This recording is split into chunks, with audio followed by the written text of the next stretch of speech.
What up, y'all? So, back at it again. This is part 5 of the Legend Run. So, in total games, I am 20 and 14. 20 wins, 14 losses, which is about 58%, which is, I think, very reasonable. It's actually much worse than some of my previous Legend runs, as you guys have seen on the channel before. I've been doing the Legend Run live on Twitch, as well as posting all the videos to YouTube for a couple of months straight now.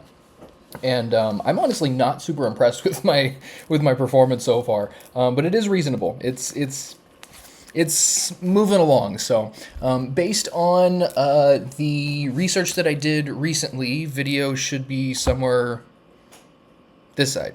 The video should be somewhere around here, but I essentially went in depth on exactly why I ended up choosing this deck. It was one of 3 decks that I was considering for this Legend run, and it's worked out decently so far. I went 5 and 3 in the last round of games, and I'm hoping to do a little bit better. Just recently pushed into Diamond 10. So this is where things are really going to start mattering. And I think deck selection is going to be really important. So tomorrow, before I start even more parts of the Legend Run series, I'm going to have to delve back into the deck stats and make sure that things haven't shifted too much. Because whenever there's something like card changes, usually there's dramatic shifts from day to day in terms of what decks are going from tier A to tier B and vice versa. So I'm definitely going to be keeping a very close eye on stuff like that. But let's get it.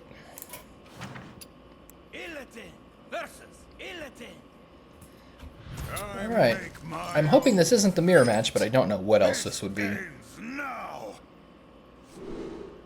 Hounds of Fury, really solid. Horn of Feasting, a little less solid, but it is on the far left side, so that might come in handy, hard to say. I don't think I keep Illidari Studies.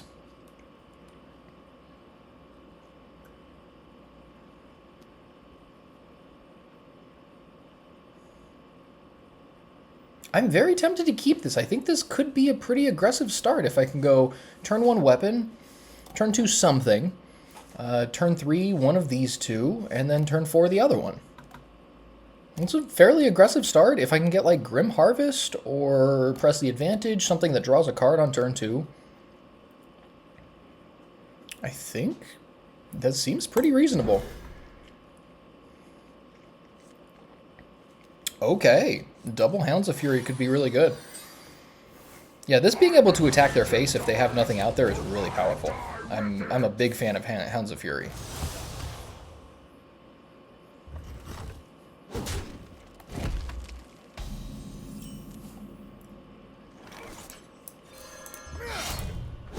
Alright, let's get it. We've got Infestation for turn 2. Not the worst.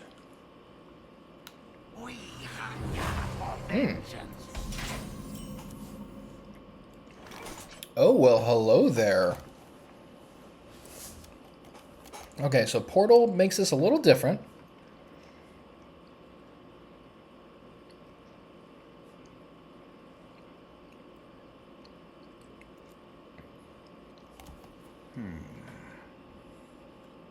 I don't love showing them that I have Infestation, but the next couple of turns, the mana is going to be really tight.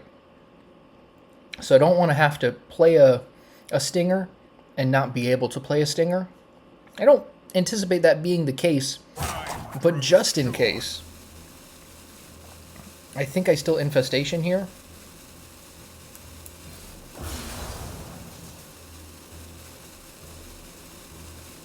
Yeah, and we're going to do this.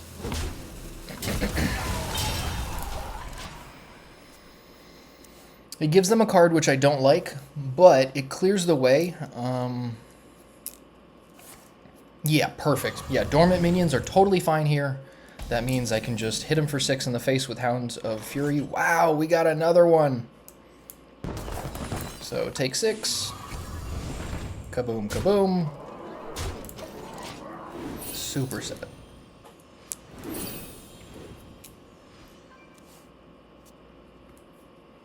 And they've given us no reason to think, well, I guess Blood Mage Thalnos could make them Herald Demon Hunter. There it is. Okay, so this is Herald, not Spell Demon Hunter. That makes me feel even better about this matchup. Because as much as I like the Herald Demon Hunter deck, It's just not as good.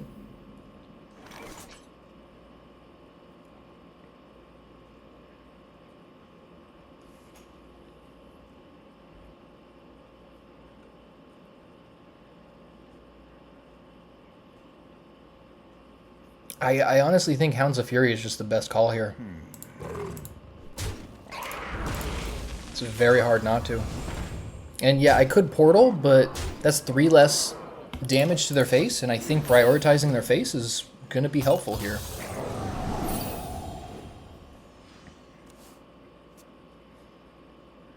The Horn of Feasting is also going to come in handy against the lifesteal. Since they'll have immune, then they won't gain any actual life, so I'm feeling pretty good so far about this. Okay, I-Beam's annoying, but fair. Yeah, I really wanted this deck to work. The win rate didn't quite look as good as I wanted it to be the last time I was looking at it, but like I want to say it's sub 50%, which is awful in this format.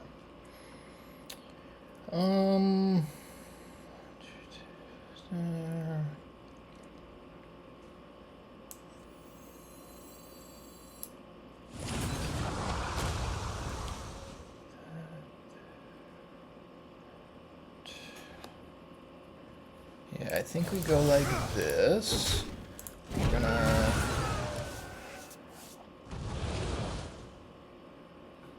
Let's draw a card first. Let's see what happens here. Okay. And then we'll get rid of this guy, get a 3/3 taunt. Alright, we're doing great on cards. They have 4 cards left in their hand. I have an answer for their 5/5. I'm not super stoked about this thing. This is actually pretty powerful in the right hand, so if they got the right stream of cards, that could give them some really good momentum. Alright, well at least we got 3 turns to deal with that, or until we have to deal with that.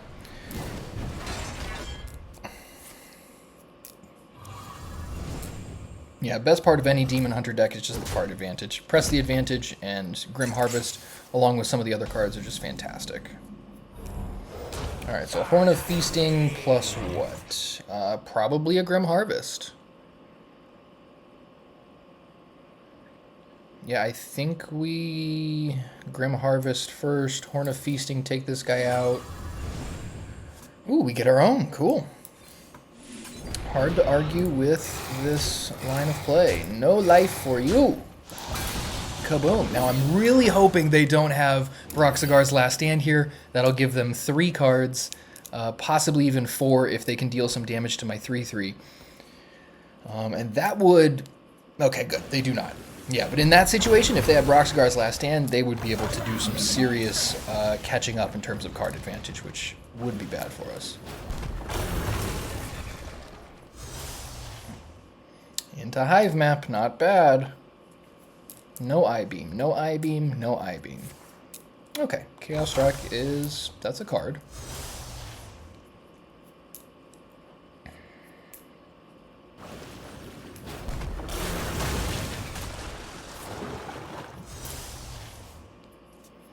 Alright, so now they get a random Naga that costs 1. Not good for us. Okay, second portal's cool. Question is, how do we get rid of this? Probably Horn of Feasting.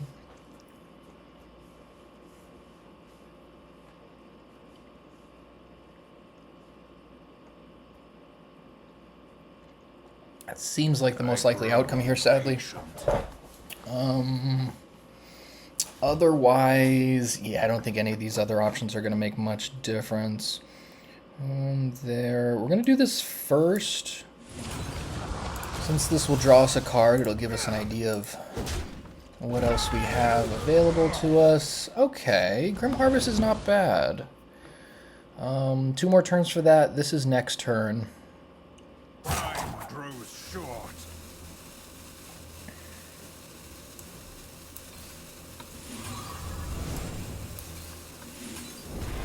Alright, let's just get rid of this guy.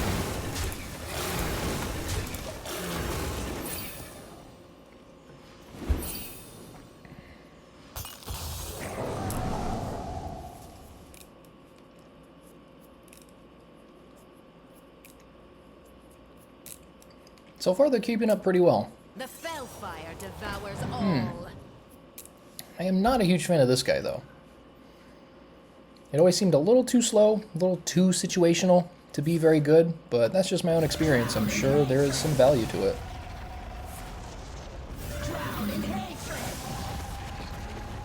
Okay. Well, if you got 3 Fel spells in hand, I guess that's pretty good. Make that 4. Wow. We're officially in trouble. This is a pretty crazy game here.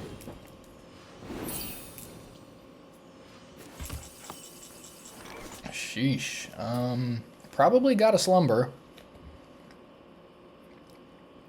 Then I've got Stinger that will take care of the rest of these guys. But I am still at 10, unfortunately. So 8 mana, that brings us to 5, 4. I grow impatient. So this will leave me with 3 left I can play. I-Beam, not bad. Doomsday Prepper could protect us from dying, but then we're still going to have... yeah, this is a rough situation.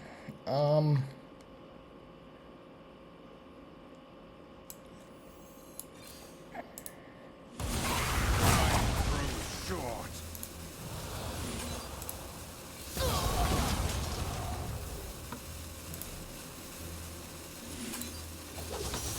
And I think we'll do this just to see if we can maintain some of the control of the board that we have acquired here. Obviously, there's a 5/5 that'll eat up some of this, but yeah, rough.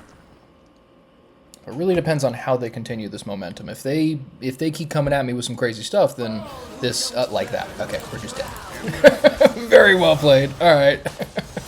And to be fair, I really like this deck. I think it's cool and interesting. I just haven't found data that supports it being the right decision for the metagame. So if it's better now, I would love that, because I'd be all over this deck. There's nothing like attacking with your hero with Wind Fury because of Azshara. Just the best feeling ever. Illidan versus Malfurion. Another Demon Hunter? Titan Really? must be destroyed. Oh boy. It isn't over between us, brother. Okay, so Portal's fantastic. Harvest is great. We normally don't keep studies. Slumber, I can't imagine is going to be super great in this matchup. I could go like turn 2 Harvest, turn 3 Slumber. Get some Dormant Dread Seeds going. I don't actually hate that, actually. You know, we're going to try this. With an Infestation. All right, a little awkward. Either the Legion dies, or either the Legion dies. Okay, very likely a mirror match here.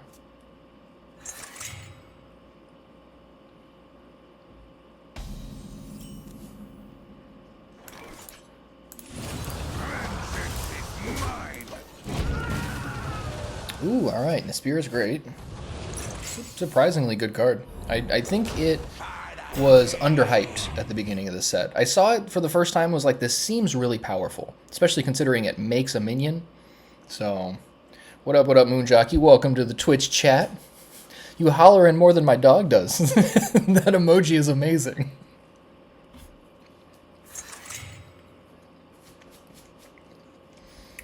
Alright, so...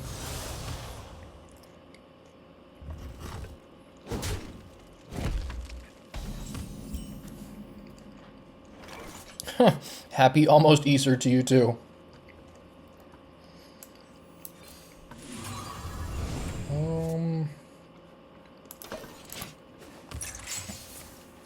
Yeah, I'm a really bad Christian. I never remember, is Easter his birthday, or is Easter the... I think Easter is the resurrection, something like that, but... Well, I'm just gonna get... I'm gonna lose followers just by saying the sheer fact that I am Christian, probably.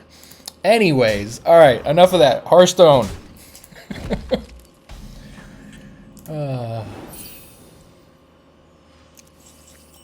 Alright, Horn of Feasting. Not a bad draw. Double Hounds is great. I could actually... It was the Resurrection. Alright, I appreciate that. Hounds could be good here. It takes both these guys out, which takes away most of their momentum right now. Because nothing else that I do, I think, would have that much effect on the board state. And I do get this guy next turn, and I don't want to just waste it on attacking a minion that's going to take my life total lower. So I think this is the way to go. But yeah, I grew up in a very, very interesting denomination of Christianity. Yeah, some people consider all Christians crazy. I've met the actual crazy ones because I grew up with them, so it's a very interesting perspective. But I should know all this stuff because I was basically forced to be studying this from like a very young age, like as soon as I could read. But yeah, there's it took me a while to come back, but once I did, it seemed like the right place to be for me, and that's, I think, really what it's all about. Huh. Yeah, these Demon Hunter mirror matches are just rough. I really hope that that's not how the next couple games are going to go.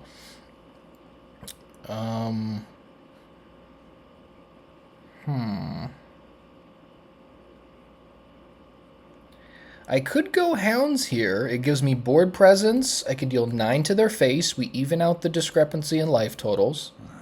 Demons? Doesn't seem bad at all. I could even go Portal first. They'll be at 24. The third Portal will go in my deck. Yeah, we're going to do that.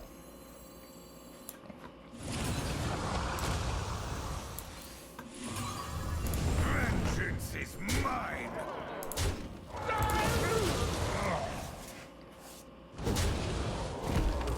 Alright, pretty good.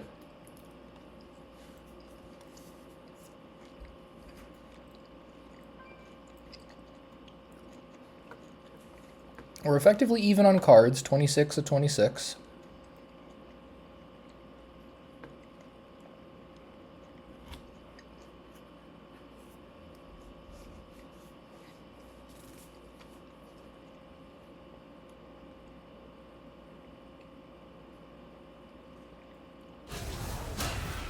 Okay. I'm sorry, what? Oh no. I mean, yeah, that was cool and all. They drew 2 cards, but they're sacrificing 1 portal draw? That's fascinating. Not sure that that's the right way to go about that.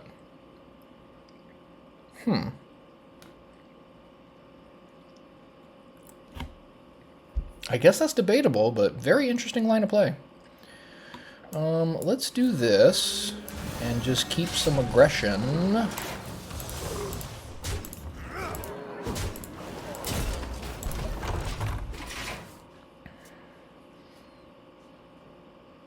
Yeah, if we can make it so it's hard for them to catch up with the momentum of the game now, then that would be great.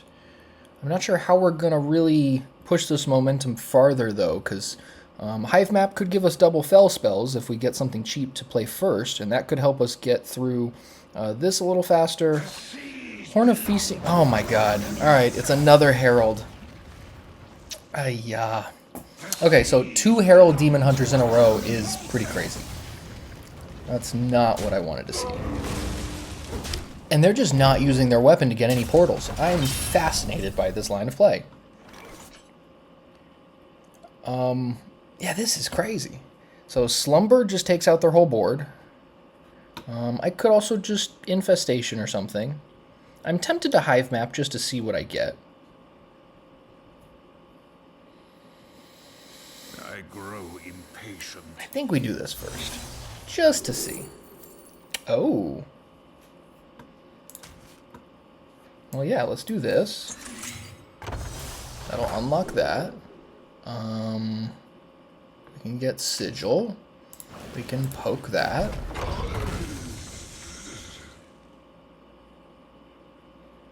Yeah, this works out nicely. We got Sigil. Poke that. And then press the advantage the other. Woo! Okay, that's pretty good there. That's a good draw. I'm very tempted to hit that with my weapon. 17 cards in my deck. We are 22 apiece still. Yeah, I'm going to run it here. Oh no, it's a fell spell! Even better! I forgot.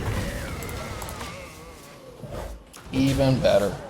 I always forget that's a fell spell. Just such synergy. Love that. Yeah, this card can be insane in the right sequence of cards.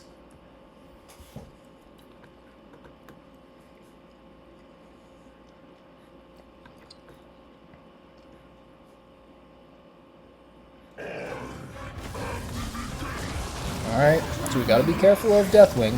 That could be very bad for our momentum here.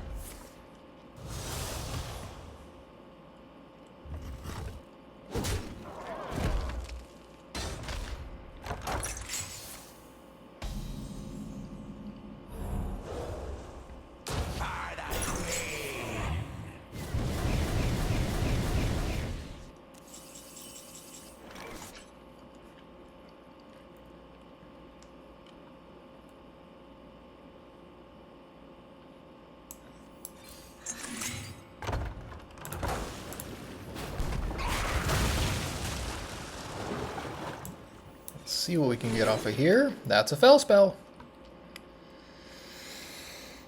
Horn of Feasting is also pretty good, though. Horn of Feasting takes that out. How do we want to do this? Only problem with Flash Flood is it just... we don't have anything left over at the end of it. That's part of why I think Horn of Feasting is the way to go here. Yeah, this is kind of tough to argue with.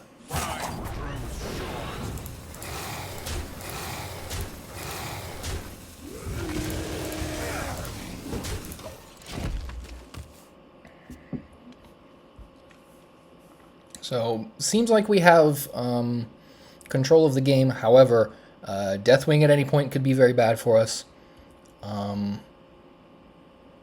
What else? Azshara could be also very bad. Azshara you can answer, but if you played at the right time, your opponent's just dead. Like, that's part of what I love about Herald Demon Hunter. I really wish the deck was a little bit better than it is. I think as the metagame continues to shift around a little bit, it might get better, but cards like the Hound... I can't remember the name of any cards. Well, the one that makes 2/3/3s that attack is just so good. So not having minions in your deck is a huge advantage. Wow. Fumigate is a card. Okay. Alright. Well, that tells me they don't have a ton of good stuff going on over there. If they're... wow, triple Fumigate? Are you kidding me? Alright, so they're just doing what they can to hold on here. That is fair.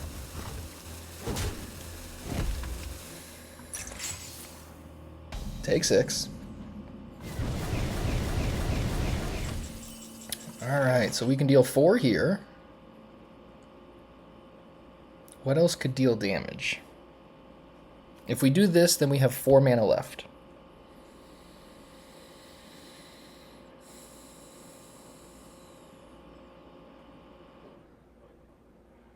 I grow impatient. It's actually not bad.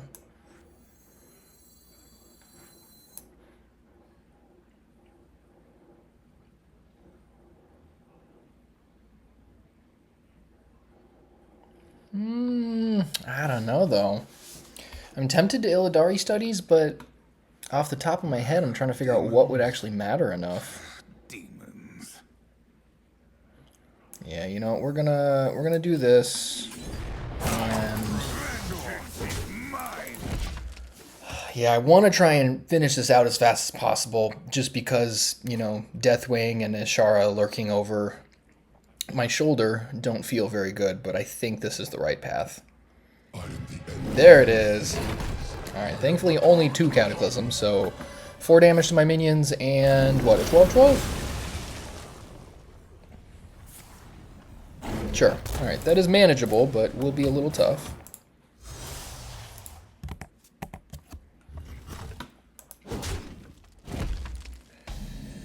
Alright, so 19 now is kind of out of reach.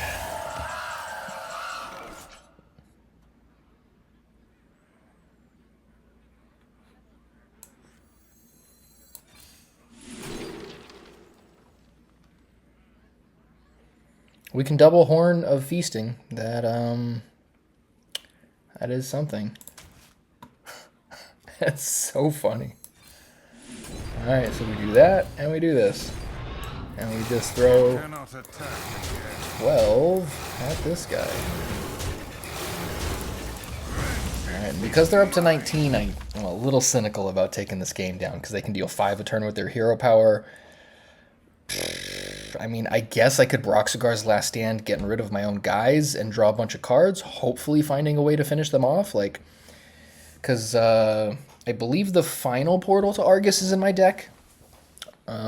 So I could get Broxigar, but then that leaves me with, they're at 18, that's another, they're at 19, so that's another 7 damage I need to find. I've already used, I think, 1 Infestation this game. Can't remember if that was last game, honestly. So yeah, this is gonna be tight. And not like Tuco tight, not fun tight. Like, ooh, yeah, I don't like this tight. Okay, alright, sure. Double Serpent is great. Yeah, okay.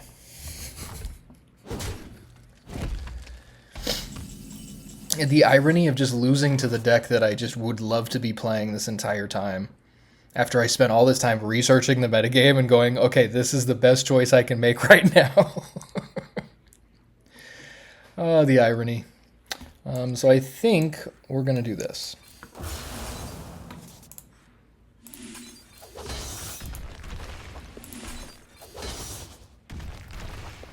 Ooh, and you know what? I can also do this.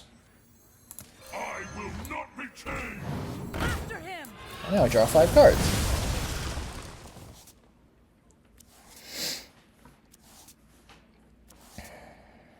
Perfect. I don't know, I can't take 4 damage though, unfortunately. Shoot. Alright, so I'll have to press the advantage next turn.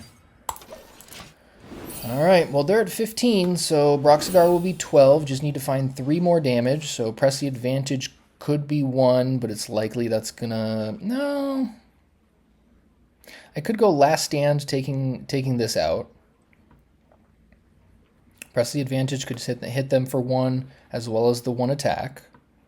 So that's another 2, 14. I just need 1 more, which would be the hero power. So this is potentially our game still. But this next turn is going to make all the difference here, it looks like.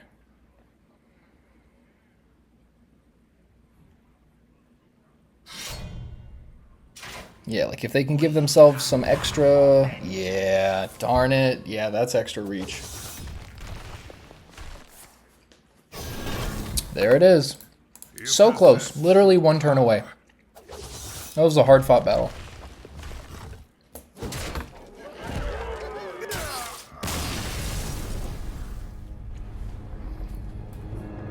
So sadly, starting this video 0-2. Illidan versus Make a Tour. Alright, I am happy to see Paladin. I'm just happy not to see Demon Hunter, I guess. Not keeping those. I don't know that I can justify any of these cards, actually. Yeah, I don't think I want any of these.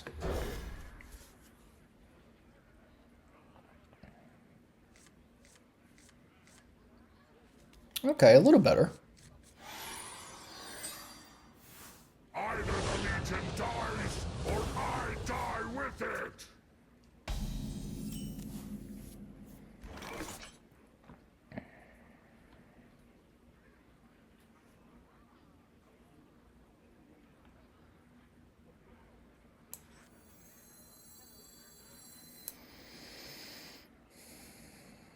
Yeah, we're gonna start aggressive. Yeah, I really like being able to be aggressive against Paladin without having to worry too much about Manifested Time Ways and Scale Breaker. Yeah, there was a moment where I thought about Coin Sigil last turn. I was just like, if they go Righteous Protector, then it's just like clear that out, take a good 4 to the face, and then I attack with a weapon, but yeah. Seemed a little too try-hard in my opinion. Yeah, we'll just do this. Alright, Eternal Hold is great. I was thinking at first of going Hounds of Fury on turn 3 to get some early aggression and establish a board presence. Especially considering they haven't played an aura yet. Okay, never mind. That means they very likely have the 3/4 guy next turn.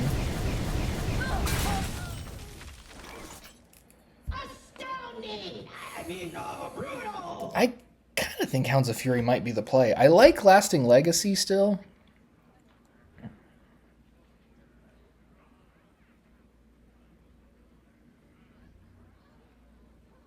No, we're going to Hounds of Fury. Just take 8 on turn 3. Kaboom. That's not bad. It's reasonable, I guess.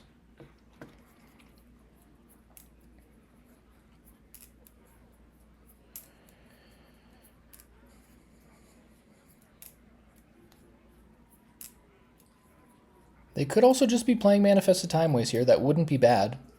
It would help stabilize for them a little bit.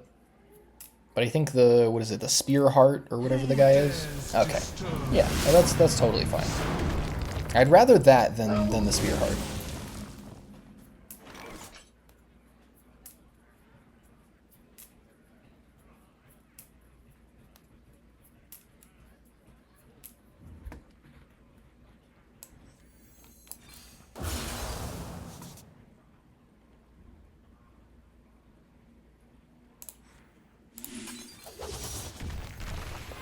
Let's get some board presence. Since they're already at 16, gotta make sure I keep some pressure on them. I think that'll make their decisions a lot harder. But then again, I mean, there he is, Spearheart Sentry. Well, at least there was one extra turn where they didn't get that activation because of the Manifested Timeways, but let's see.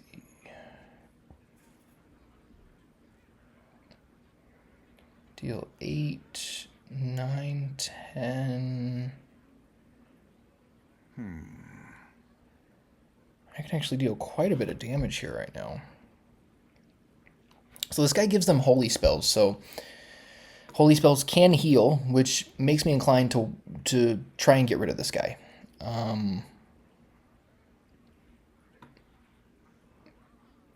I think... yeah, we're just going to run this. Yeah, I would love to throw the Stinger at his face, but just to try to counteract some of the potential healing or just good holy spells there are, let's do that.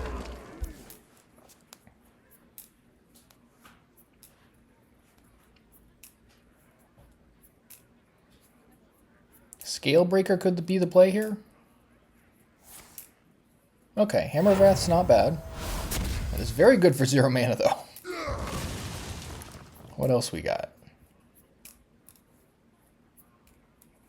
Yeah, I've come full circle on Spearheart Sentry. Didn't think that was a very good card at first, but once you realize that a ton of the spells you get off of it are just free because they already cost 3 or less, it really puts into perspective how much value that card is. Alright, so Eternal Hold could really help us establish dominance here. Fingers crossed, let's go. 5 damage to a random enemy minion seems great. Yeah, I don't think we can justify any other option.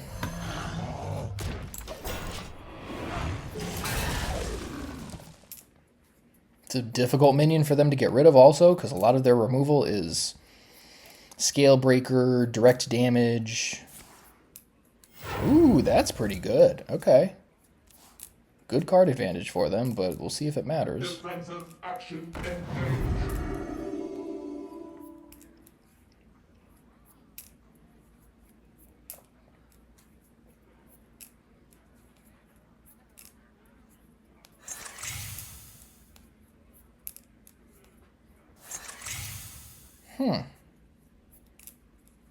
It's so interesting to think that, you know, this time, like a month ago, you would be like, oh boy, I really hope they don't play Ziliax next turn. It's just completely different mindset in the later turns now without Ziliax.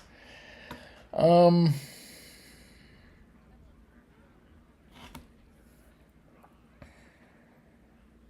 think Illidari Studies is probably the play here. Impatient. Ooh, Flash Flood is nice.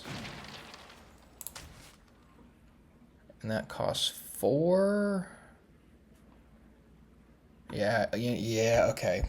Press the advantage would have been great to be able to do first to get rid of this Divine Shield, but I guess now we can do it after. It's fine. So we do this. Oh, but the Outcast made it happen twice, so I guess that works. Cool story, bruh. And we can put him at 1. Vengeance is mine.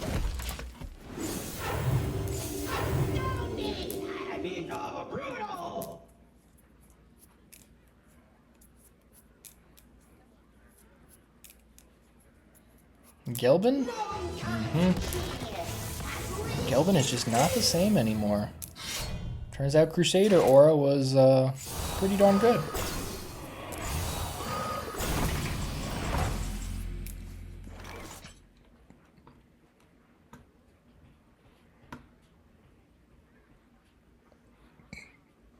I think we'll do this first just to make sure we get the Outcast. Don't know if we're going to actually play this guy. Oh, wow.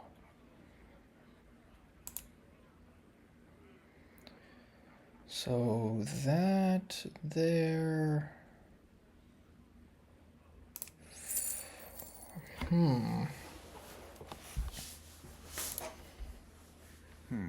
I think we got him with Inquisitor here. Because we go like this. We take out one of these guys, and then check it out. Boom. Good old buddy Inquisitor. Love that card.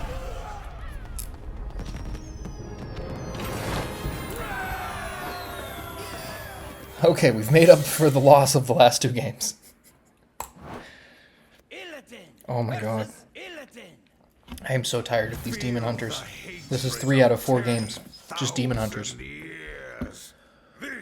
Okay,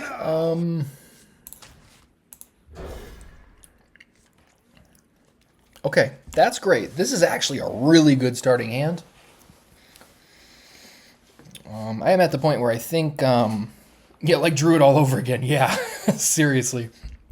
I'm at the point where I think I need to look up what the actual win rate is in this specific matchup, because if this is a really bad matchup and this deck is getting that much more popular, then this could be very bad for me to keep playing this deck.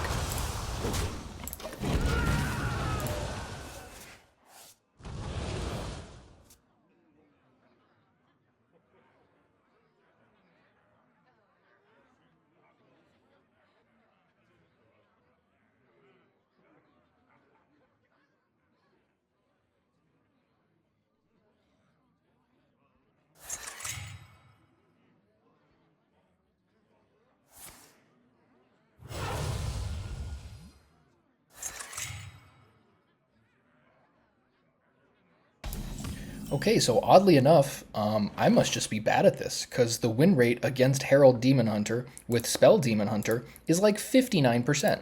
So maybe I'm getting unlucky and also not playing optimally against this style of deck, but it should be a favorable matchup, so I'm extremely surprised now. I should be happy about these matchups.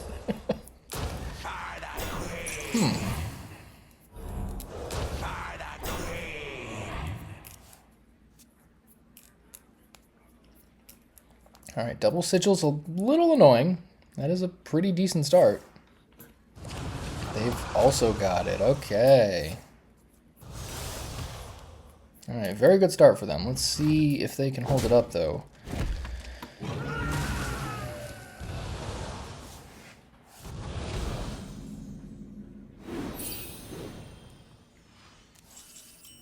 Ooh, Axe is a great draw here.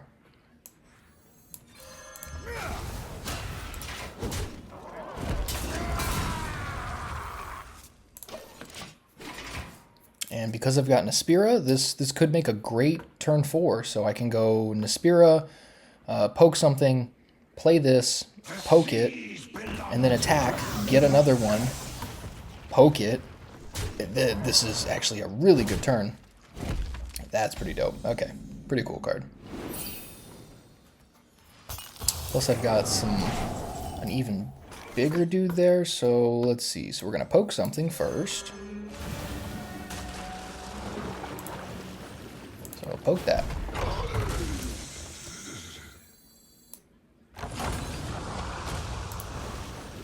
Poke that. Ooh, Sigil of the Seas will also open this back up again. So let's do this. We'll gain some life, get the other one.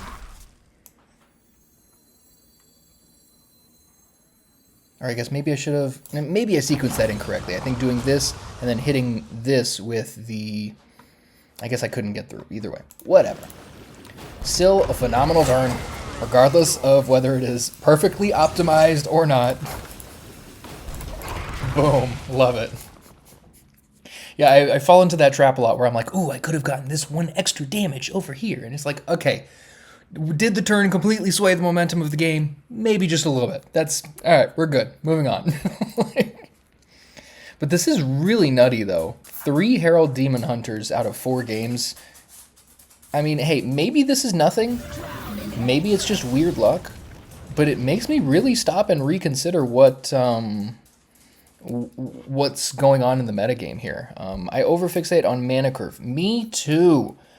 Dude, mana curve, yeah, that's something that was drilled into me from Magic the Gathering. It's like, you gotta hit your curve, you gotta set your whole deck up so that you hit your curve, and now I play Hearthstone and I'm like, well, sometimes it's just not right. You know, like, you know those times where you got 3 mana and you're like, well, the best play seems like a 2-drop, but then I've got this 3-drop, and then I'm not taking full advantage of my mana, and like, it just... it's pretty rough. It's pretty rough. But yeah, the best players can disregard. They can simultaneously keep in mind, you know, the idea of like keeping on curve and the value that it provides, and then also in each situation being like, okay, but forget the rules. You know, I'm doing what the best actual play is. Because I forget who said it, but something along the lines of like, you learn the rules so you know when it is appropriate to break the rules. Because sometimes breaking the rules will get you a much better outcome. I grow impatient. Okay, so here.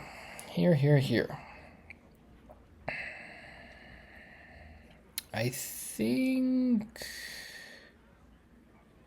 I kind of want a Hounds. I can attack this Hounds.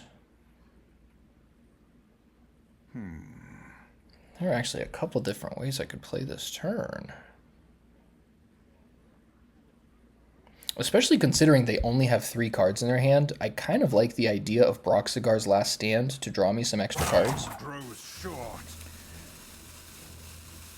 Because I can do this, attack here,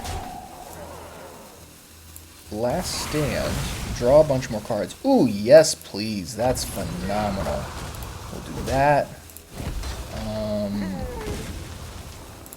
And then we're going to hold on to this until it makes sense to crack it so that I can play Fell spells and get 1-cost Naga minions off of it. Yeah, that was a great turn. This game is really awesome. This is where it's at. And we're still holding... and this is all... Oh my god, this is only turn 5. So I've got Eternal Hold...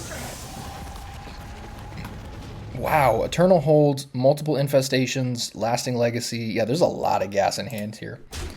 This feels great.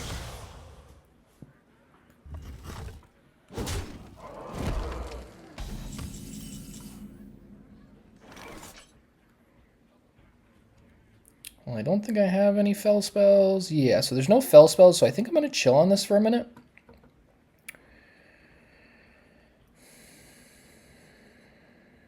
I kind of want a Horn of Feasting because it takes care of this minion and gives me a board presence. This will also give me a board presence, but I'm not sure how much more damage I want to take. Is this bad? And I can also do this in Broxigar. Just start smashing face a little bit.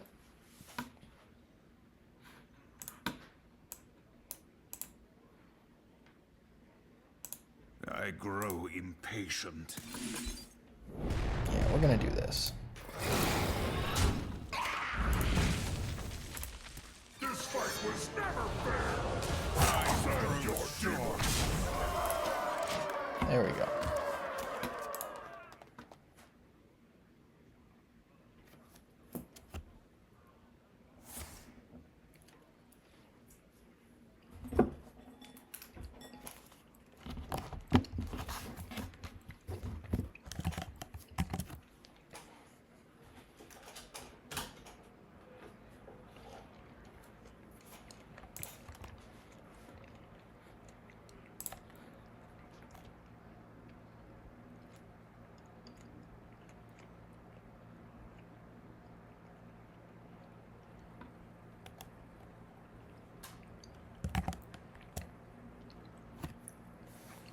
All right, what do we got here?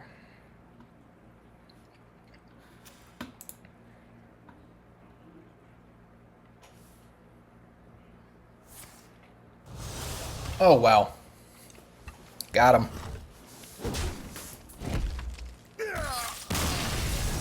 All right, so 2 and 2. Getting back on track. This is good.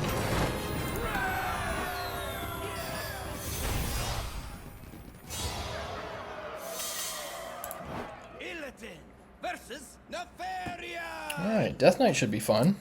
Let the games begin.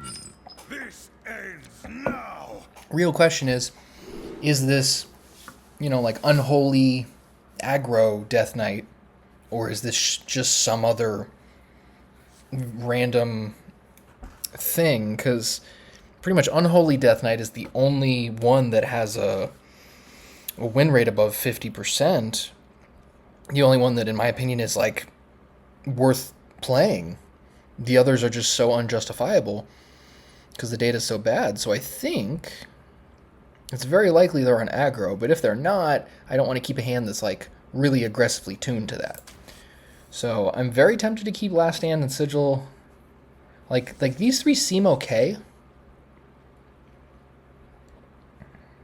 In worst case, if they're not aggro, I could use the Last Stand on the portal after I get it or something. Like, I guess there are some other options here, so let's find out. Either the Legion dies, or I die with it.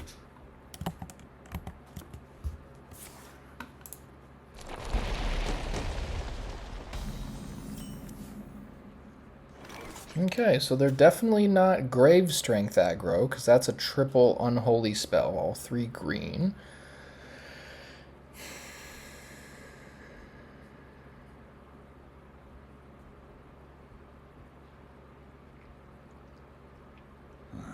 Demons?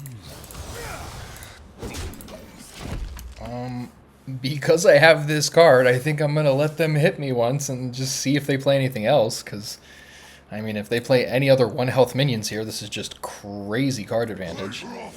Bro, okay, timeout. Holy goodness.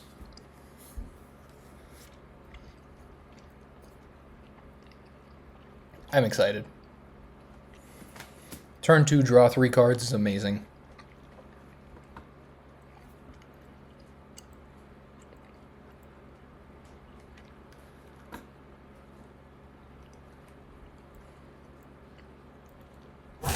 Not my ally.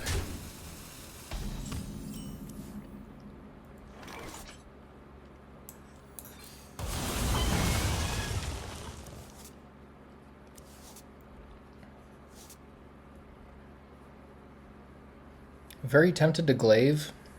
I don't know that that's really a justifiable decision, though. Especially considering I have Axe. The citadel stands strong. Yeah, Axe just seems like the best follow-up here.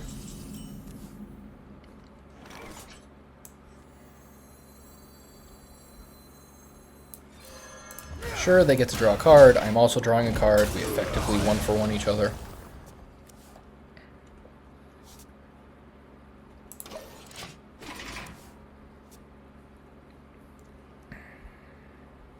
The citadel stands. Oh, wow.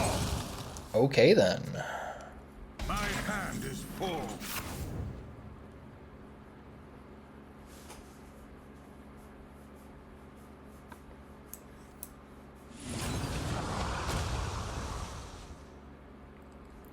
Vengeance is mine. Oh, no. Oh, no! Alright, that just happened. Okay. Well, that's a little awkward, but we will carry on. Jeez. I grow impatient. Yeah, that's super awkward. What are you gonna do? Count the cards in your hand, man. Yeah, misplays will happen. That's a really unfortunate one, though.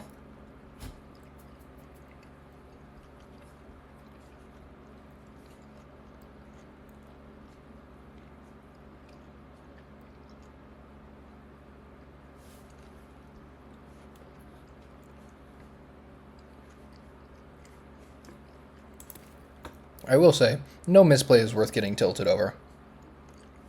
Whenever I misplay, I just try and laugh at it. I'm like, look how dumb I was. Because, like, what else are you going to do? Get mad at yourself and play worse? Like, it's the dumbest thing to sabotage yourself after you already sabotaged yourself once. Like, no thank you. I kind of like this, actually. This is good timing here.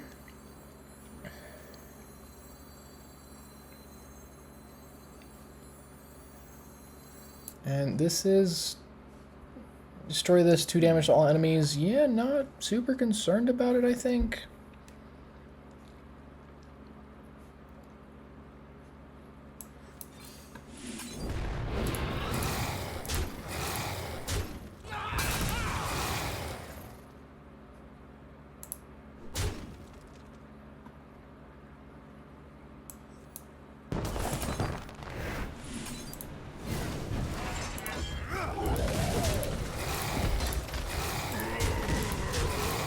Alright, so outside of the obvious blunder earlier, it seems like we've done a really good job of maintaining control of the board, reasonable card advantage.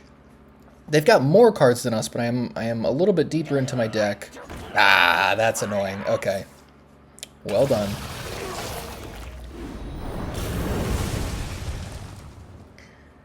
Let's see here then. Join me and I. Ooh, that's a spicy turn. Alright, very well done. Very, very well done. Probably warrants... Oh. I was going to say that probably warrants an infestation. Hounds of Fury is a thing, though.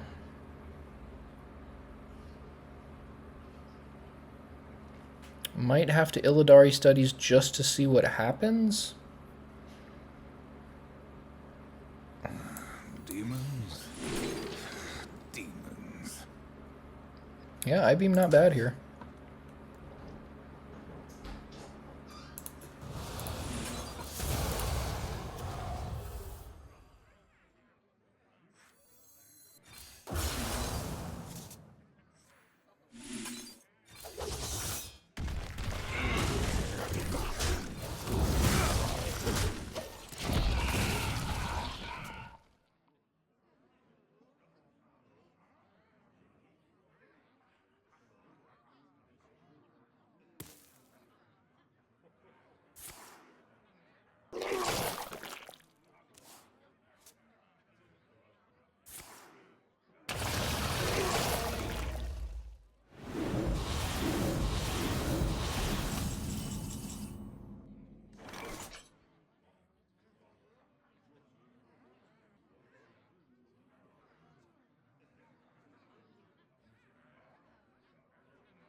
I grow impatient.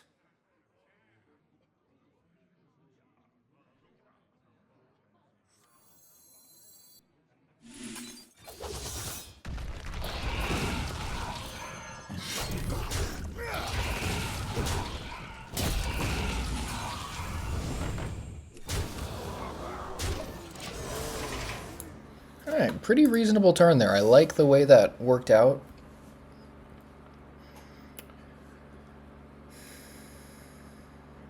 Yeah, this, there's gonna have to be... Oh boy, okay. Yeah, they're gonna have to really do something over there. Because it seems like I've been the aggressor for most of this game outside of, like, the leech turn that they had. There hasn't been a lot of really powerful things that they've done so far, so... Kind of hard to imagine them pushing through unless, I mean, I haven't seen them herald at all. They could be playing Deathwing and Altraxion or something, but again, without the heralds, it seems a little silly. So it's probably just, yeah, wow. Hive is not my ally. Yeah, I'm of the opinion that this kind of strategy is just not where this metagame is at right now. A dream Some of these comes elements were true. incredibly good in the last metagame before the rotation, but I don't think they're it. Because when you don't have Ziliacs, don't know if they're playing Elise. I would imagine they are. It's probably necessary.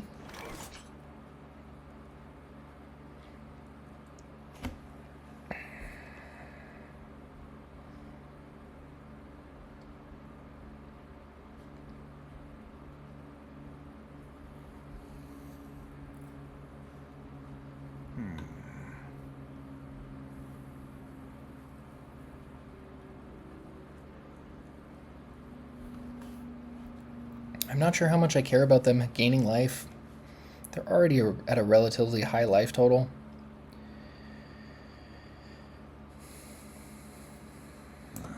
Demons? Ooh, that's a great one. Okay, let's see what that gives us. Alright, where to from here? Force all enemy minions to attack this? That's not bad at all. Yeah, I think we're going with that. We're going to take this out, and yeah, we're going to smack their face. And this should force those to attack it? Good, okay.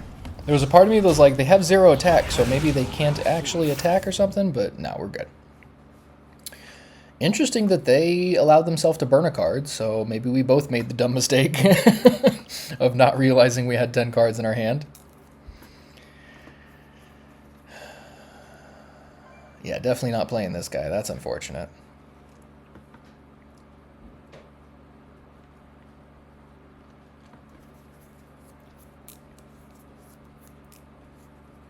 But of all decks that we've seen or played, this deck they're playing is the most likely to be playing Demolition Renovator. So, okay, they do have Herald abilities. That's good to know.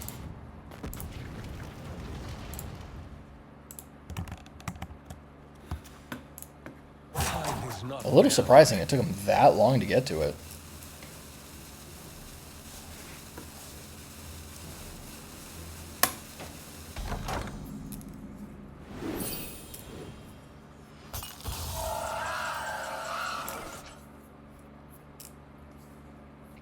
Okay, so the question is a 3-mana 7/6 worth discarding a random card? But it's whenever it takes damage. It's so I don't think I can justify that. They could just make me discard my whole hand if they got, you know, any sort of... okay, how do we do this then?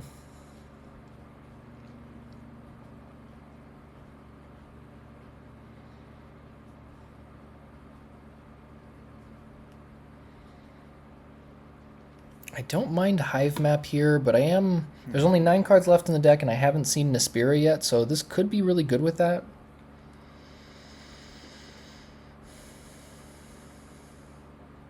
Time grows short.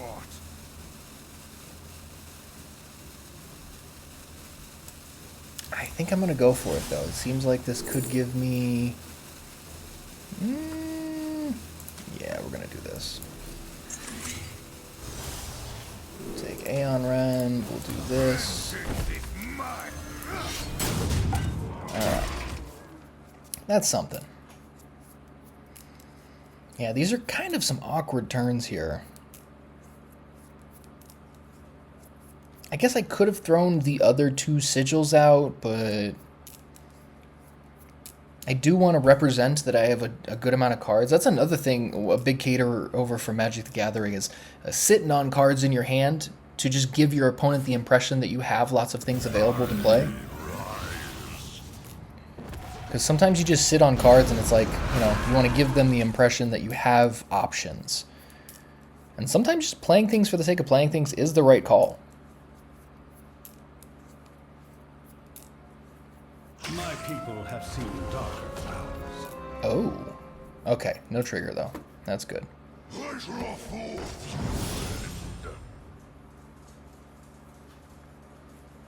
Yeah, when Gen is good, he is very good, but...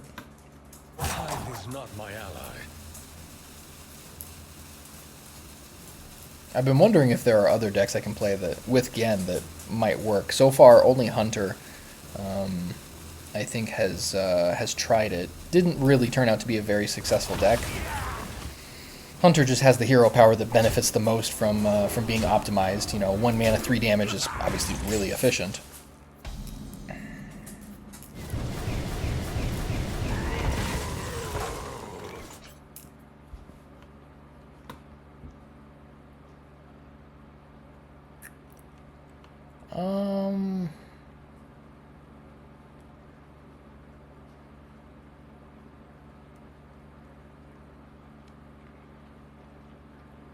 I grow impatient.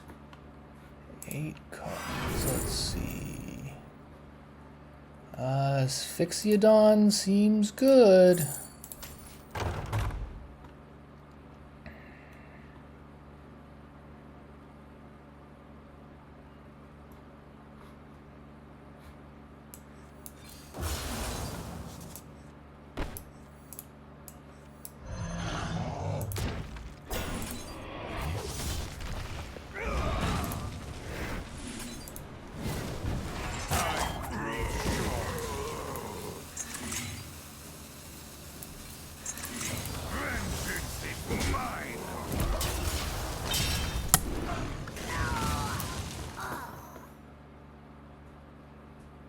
That's not bad. Okay. If it's your turn, we get a 6/6. Otherwise, it's the 3 mana 1/6, which will still benefit off of Lasting Legacy. So there's that. Yeah, you know what? Maybe I should have played Last Legacy before I played the Asphyxiodon. Might have put a little bit more pressure on them here in this position. I don't know. Wow, yeah, the Poison Breaths are so annoying. Poison Breath plus Wild Pyromancer is a pretty good combination, and being able to use it with your hero power at any time is pretty powerful. I think that's why this deck stands really any chance at all against the metagame, is because they've got some really good removal like that. But outside of that, let's see. So we're throwing 12 damage around.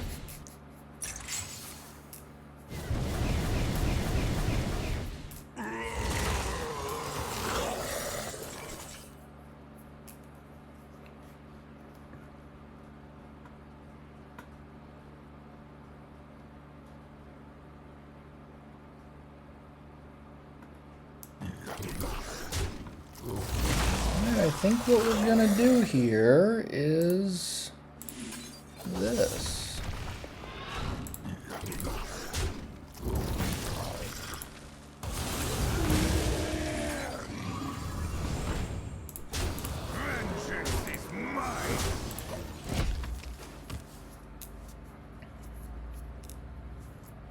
Closing in on the kill, but Deathwing could be looking over our shoulder at any moment here.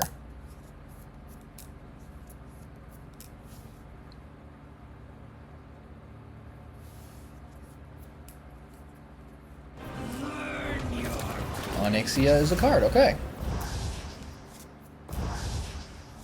Catch you later, Moon Jockey. Let's see. Ooh, that's pretty darn good. 20 corpses plus 20 plus 20. Okay.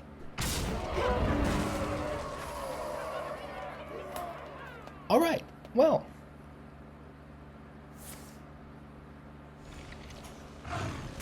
Okay then.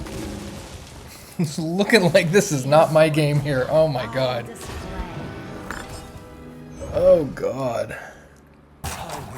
Yeah, that's a crazy one to get. Especially considering it gives them 8 additional max health, right? Because this... Yeah, this is insane. I don't think there's anything I can do that would matter here. Let's find out. Let's Flash Flood, deal 10 damage to it, and not gonna matter. Wow. That's nuts.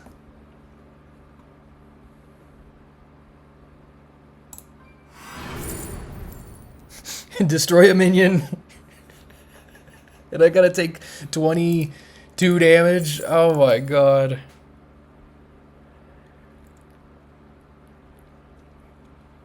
Alright, so I guess I should have done this first, and then I could have done this. So we'll just do this.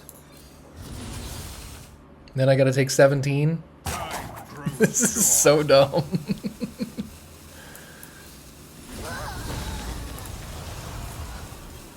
Can we please hit something else? Alright.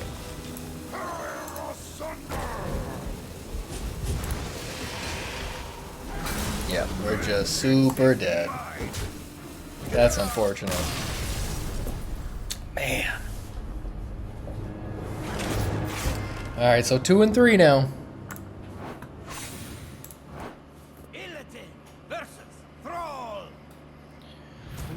Alright. Shaman is interesting.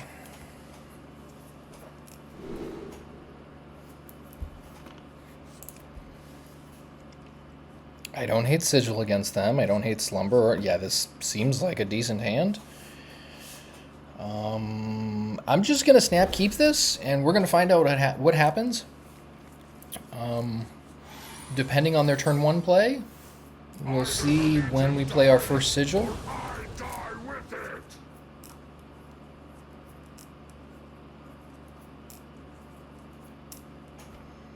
And this has got to be Herald Shaman, obviously. Ooh, with no 1-drop. I like that.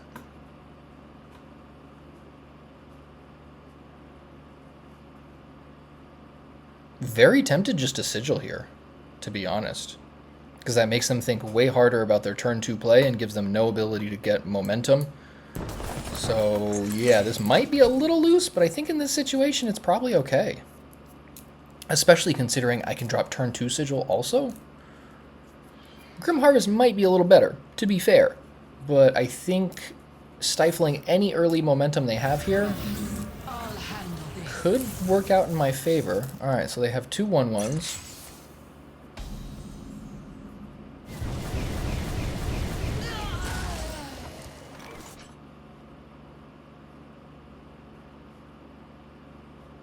Yeah, we're just gonna run it.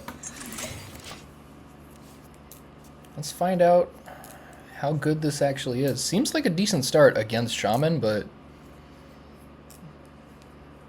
only one way to find out is by testing it.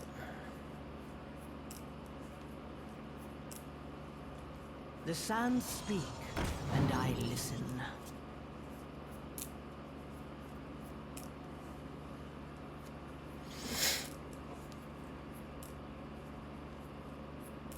You got more to play?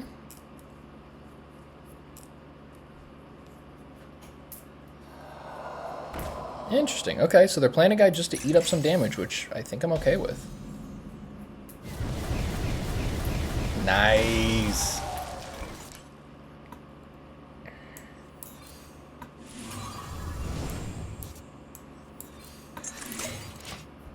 Alright, this is turning out pretty good. I actually think this matchup is not bad. I mean, double Sigil is obviously pretty interesting against a deck like Shaman, but this is where it gets even more interesting because, you know, Hounds of Fury seems really good against them. A little worse if they have a 4/4, but we'll see. I may go Slumber Hero Power next turn.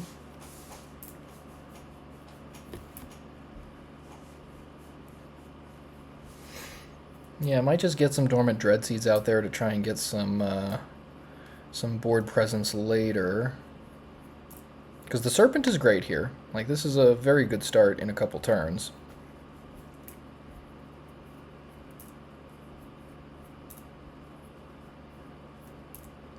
Got to be conscious of their bigger stuff. So, like, Muradin is a thing. That'll be like a 6/6 Wind Fury Rush. Got to still be conscious of Atraxion and Alakir and Deathwing. Envoy of the End is annoying, but probably not too concerning.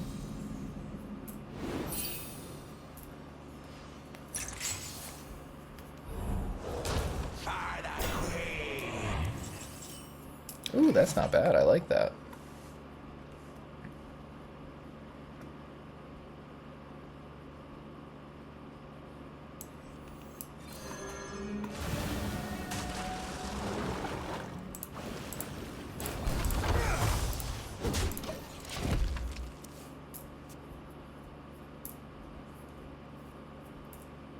So Muradin here would be a little annoying, but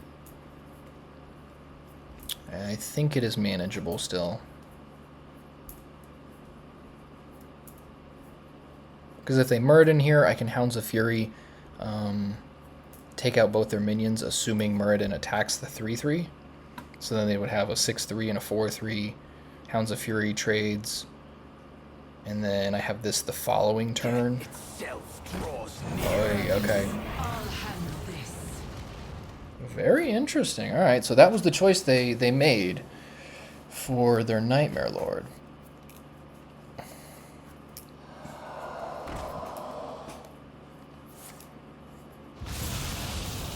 Okay.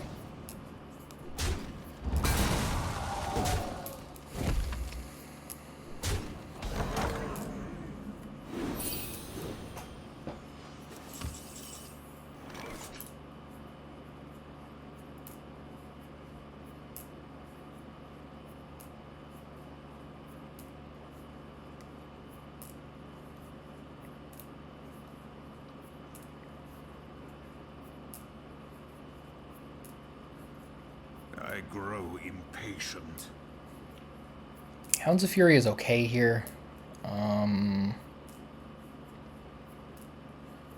Studies actually could be okay if we get something like Flash Flood. I'm not sure that's the best use of it, though. I think Flash Flood is a Fel spell also, so that'll open this back up. I think this is worth trying. Okay, Horn of Feasting is also reasonable.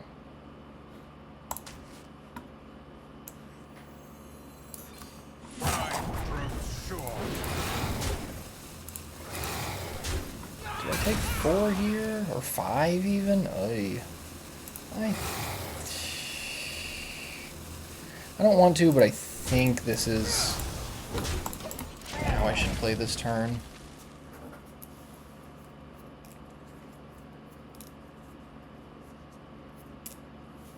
And I've got the 5/5 lifesteal coming next turn, so maybe we'll be okay.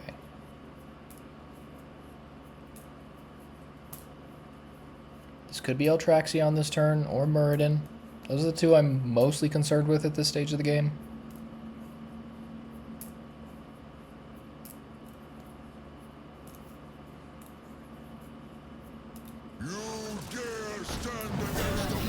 That's fine. Okay, they have 2 1/1s again. Alright, 1.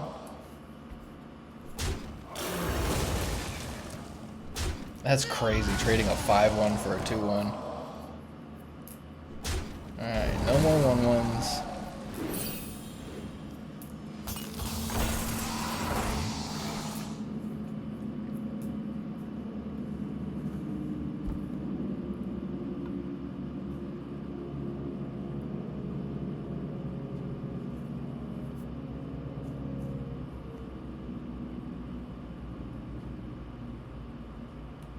I grow impatient.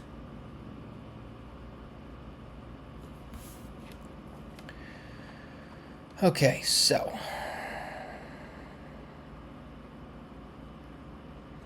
that there.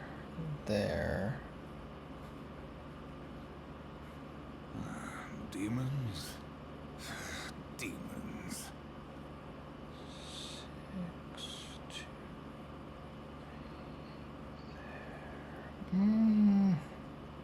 Time grows short. That.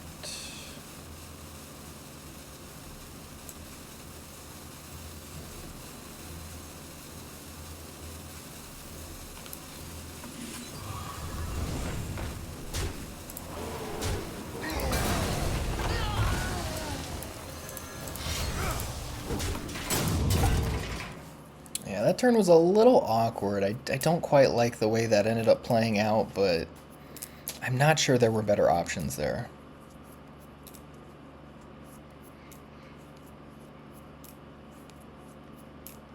I would love to be able to set up a really powerful last stand, but the math wasn't quite mathing last turn. That was a tough one. Well, that's a card.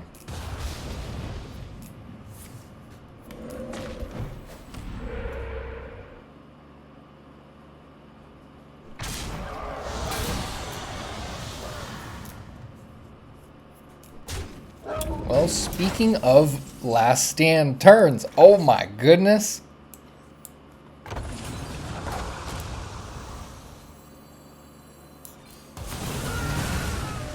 Well, I asked for it, and there it is.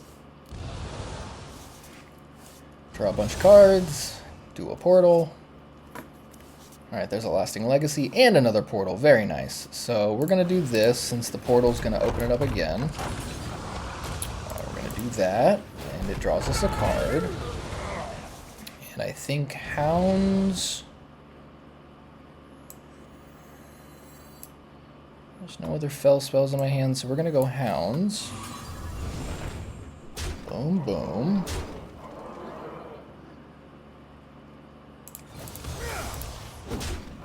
Cool. Alright, that ended up working out decently.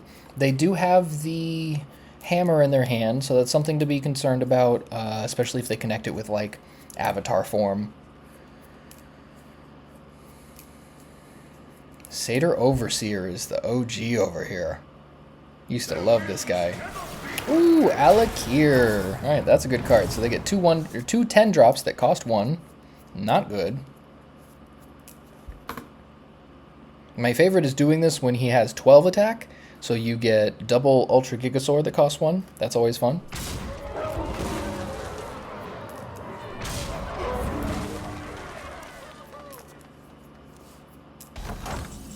Ooh. Okay, timeout here. They're at 11, so that's 8, 9, 10, 11. We got them. And exactly the right amount of mana. You possess true power. Whew! Alright, 3 and 3.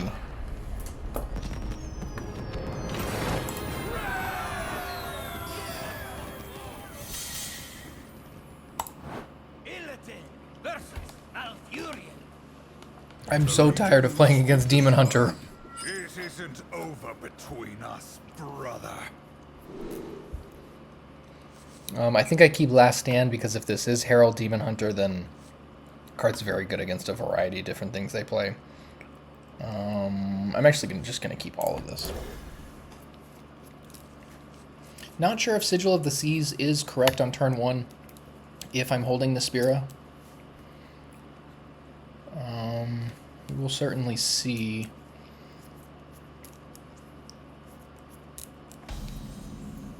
Either the Legion dies, or either the Legion dies, or I die with it!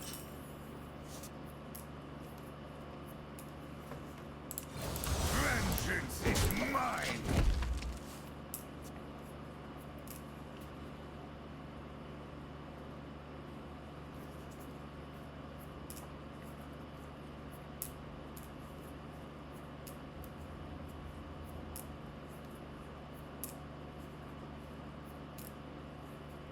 These are due back tomorrow. Okay, they play Royal Librarian, so Definitely not Spell Demon Hunter.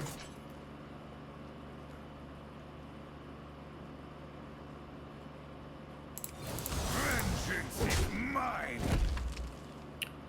Believe it or not, I'm chilling on the Fel spells just because of the Nespirah. I think that could give us a pretty powerful turn if we can just line that up nicely. It depends on what they do, obviously, but there's a lot of one health minions that Herald Shaman plays, or excuse me, Herald Demon Hunter.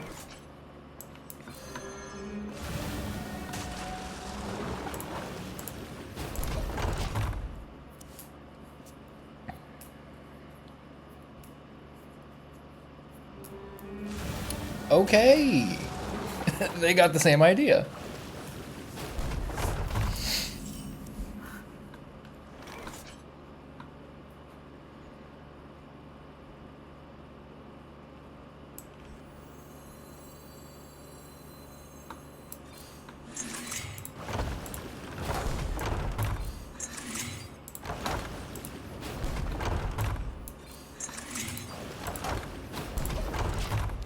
Alright, and just dealing all that to their face, I think, is just fine.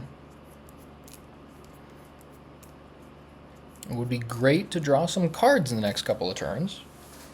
So Grim Harvest is most definitely going to get played on my next turn.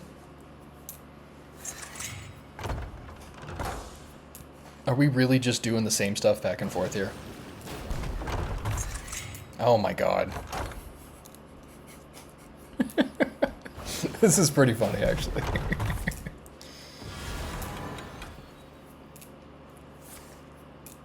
With Fel Infusion, okay.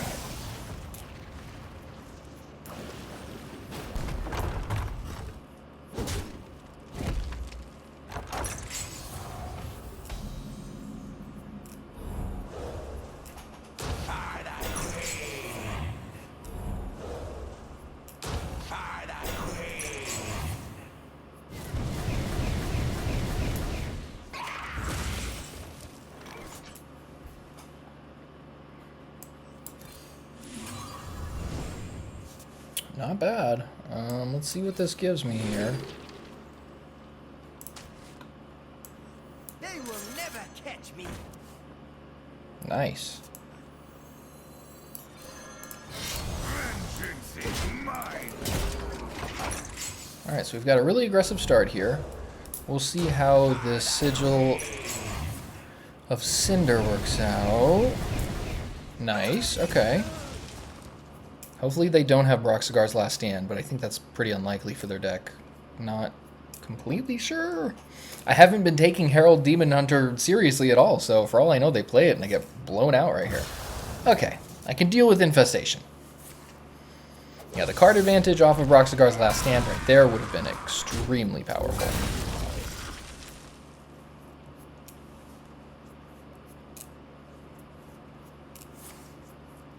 But I think the fact that I have Hounds of Fury could make a huge difference here.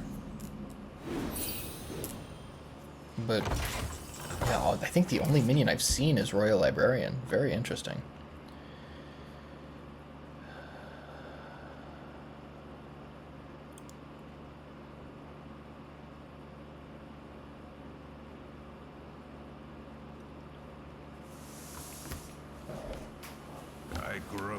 So I could sit on this until I have another Fel spell, but I feel like that's a wasted opportunity, so we're gonna get this out the way.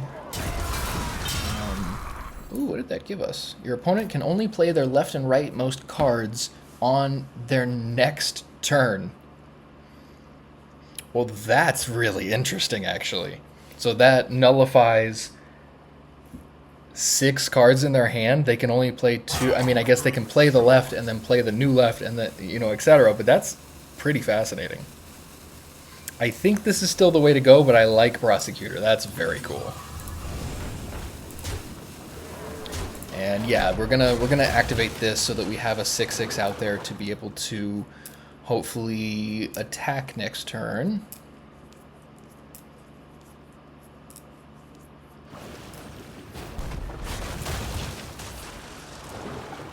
Okay, alright.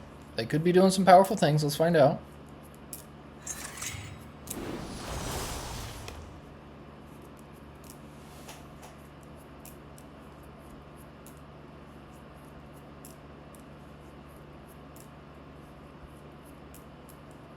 Yeah, I really wanted to play Prosecutor there. This would have been really awesome.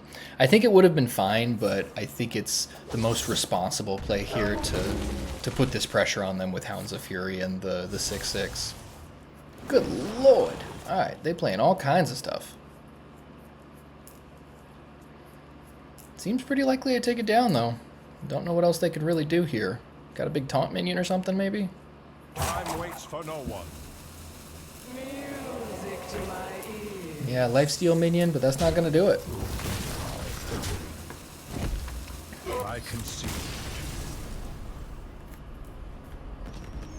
Alright, we are at 4-3. I want to say that was Herald Demon Hunter, but literally, or excuse me, Spell Demon Hunter, but I saw the Royal Librarian. That was a really kind of weird mix of stuff. So I'm going to call it Herald, but I feel like that might have been something else.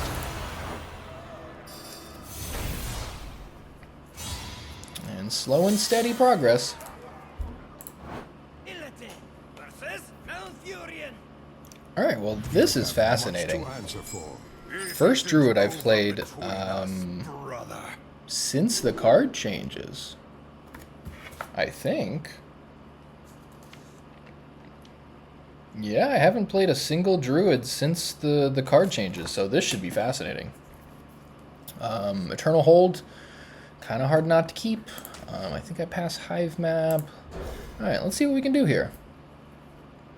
I would expect that it's more likely for this to be Aggro Druid than Imbue Druid, but I am open to being surprised here. Okay, they're playing Ysera. And they have a Wildwood Circle, so yeah, Aggro Druid is what it seems like, but...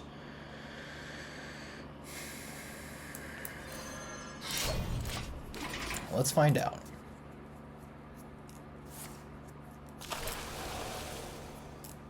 It could also be some form of combo Druid. There is that type of thing with... there's Seismopod and stuff like that that are still relevant cards in this format. Ooh.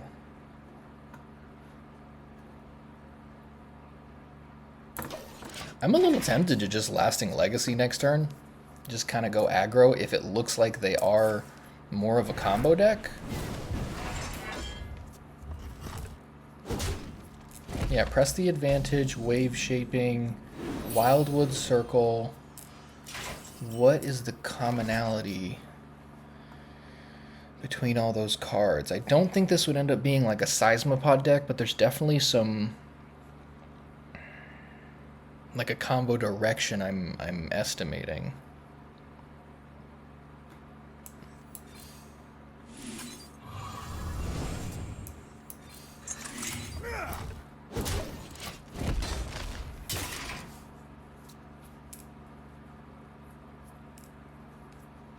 Feed my children. Interesting. So it could be like a Dragon Druid. Dragon Druid with something like Wildwood Circle could be an interesting take on the tribe.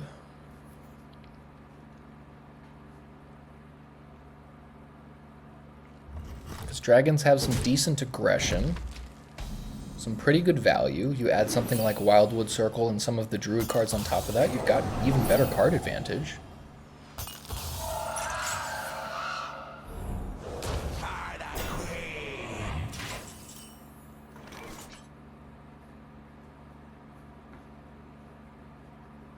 Yeah, we're just gonna try to get a little aggressive here.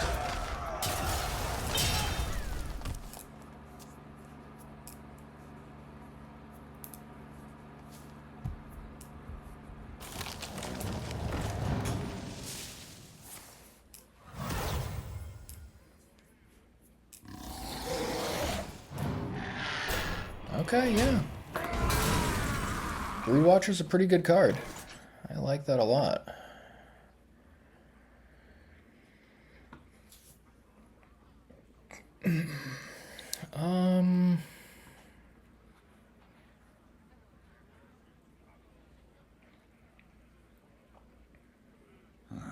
Demons?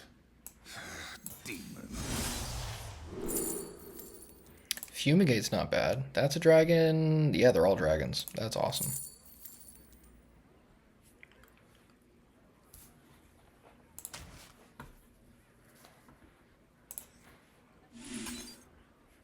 Okay, timeout though. None of my guys are dragons. I was like, okay, timeout. That would be really bad.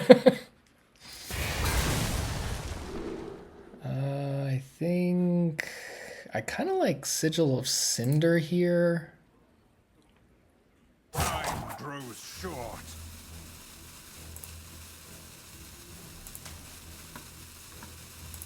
Yeah, because that allows us to justify the aggression. And obviously this would have been ideal if I was, you know, using Nespirah along with it, but that's really solid aggressive turn. Ooh, into a Wicker Fang. Okay. At least they don't have any extra mana for anything like Forest's Gift or something like that, but that could be a problem.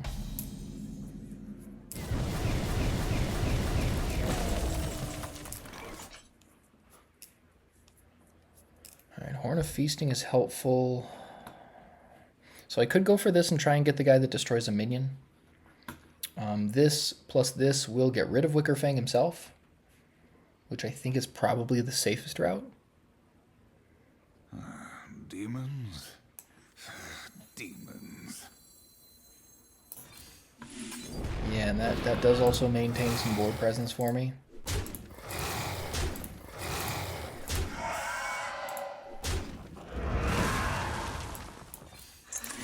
Vengeance is mine. Very interesting though. This deck seems like it's doing something cool. Man, I kind of wish Wicker Fang was a dragon. That would be pretty dope. There's the Wildwood Circle, as expected. So yeah, that with Wicker Fang seems like decent synergy. Question is, can I close out this game?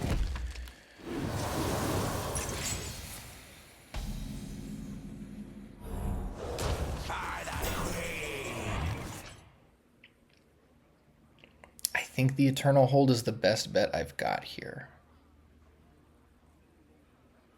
Like,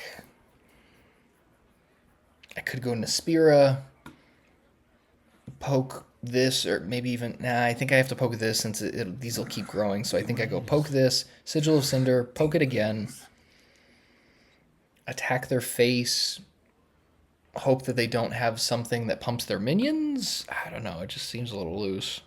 Eternal Hold could give me Omen, it could give me, what else?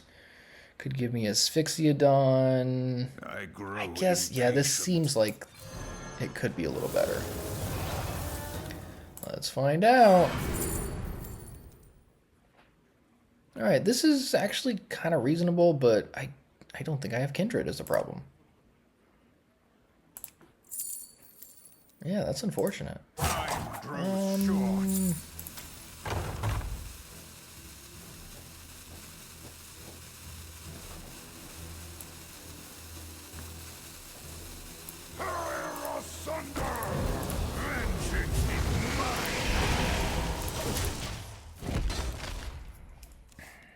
Yeah, this is awkward. They are definitely catching up.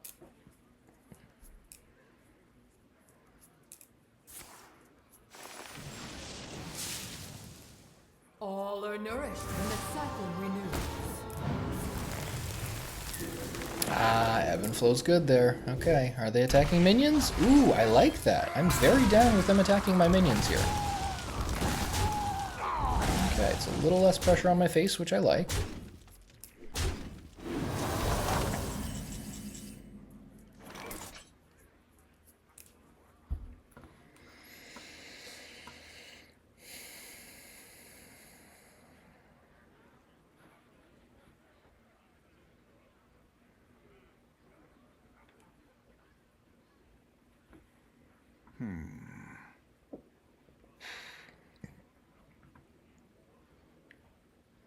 They've got exact lethal on board, so this is a little awkward.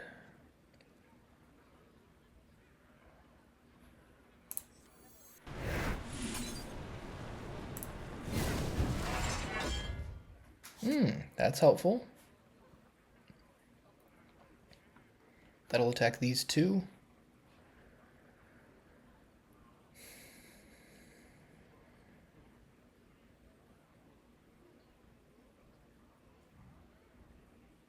I guess I can do this.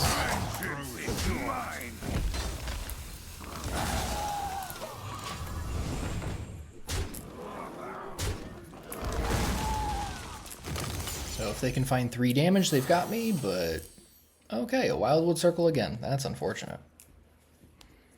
Very interesting deck, though.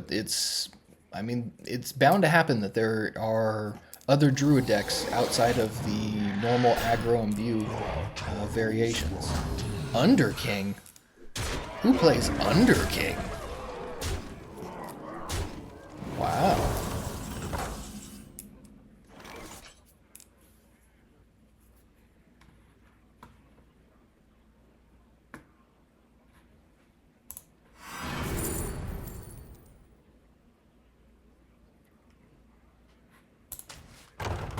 Well, that buys me a little time, but I don't think it matters that much.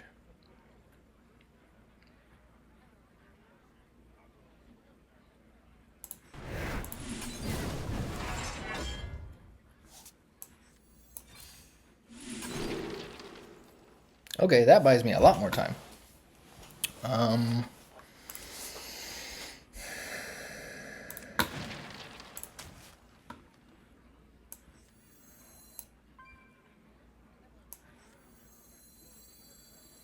Your life will sustain me. Time grows short. Everyone ready for the fight of their lives? And this allows me to do this. Alright, we're still alive. Barely.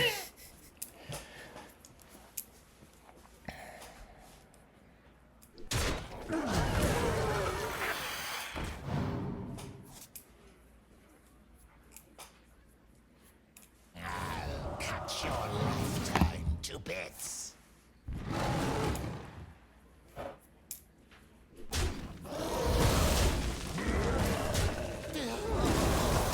Alright, and back in the same situation again. Here we go.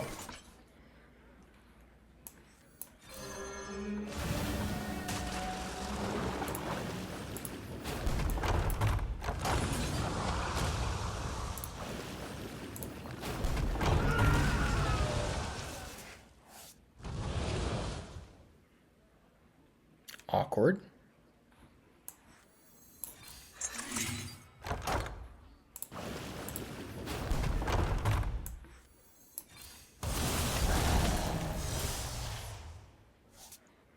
And that's all she wrote.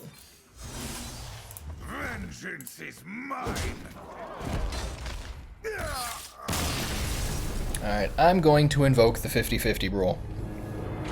I am 4-4 right now. Rather than the potential of going 4-5, 4-6, I'm going to call it here. I have still made some decent progress, because going 50-50 with the bonus stars, you still can end up making progress toward Legends, obviously just not as fast as you normally would. So, got some progress up to Diamond 8. I think I started this at Diamond 10, so obviously not amazing, but this is a really awkward metagame. And adapting to this and figuring out the right path has been surprisingly a challenge. I did an entire 20-minute video on the whole process of selecting the deck for this, and today I have gone 9-7, which is okay. I mean, that's I can tell you exactly how that is. 9-7 is a 56% win rate, which is pretty good when you take into account the average win rate of good, solid tier A decks. But just I think I am a little bit misguided right now because of how well I've done in the past. That sounds like a flex, but it's actually not. It's actually it's a statement about how awkward the metagame is right now. That it's a little weird trying to find the right deck to play and what to play around and how to figure out what you're going to play against because things are so weird. Like this whole video, I've played 4 out of the 8 games. Literally half the games were Demon Hunters. And they were all Herald Demon Hunters.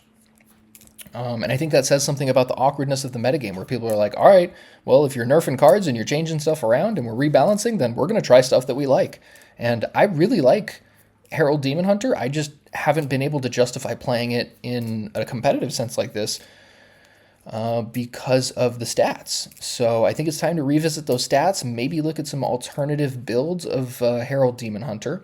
I would like to see the way that the Paladin stats shape up over the next couple of days, because Aura Paladin is one of the top tier decks right now, but I still just don't see that staying for some reason. It just doesn't feel like something that's going to last. I feel like that's a tier B deck, and the metagame will push it out within a couple of days or so. Could be wrong, but that's just kind of my impression based on what I've seen in Hearthstone recently. But I've got a lot more metagame evaluating to do because I have a feeling this is going to be it's going to be a hard grind to the rest of Legend. I had a feeling this would be different. I really had the Legend process down to a T over the last 4 or 5 months, really specifically. The last 4 or 5 months, I really refined my approach and came up with very specific rules and system that worked for me. And that led to a very consistent run since I've started like this Legend run stuff for you guys on YouTube. And so now with the rotation, things are obviously much more different. We don't have months and months and months of data on different cards and different matchups and archetypes.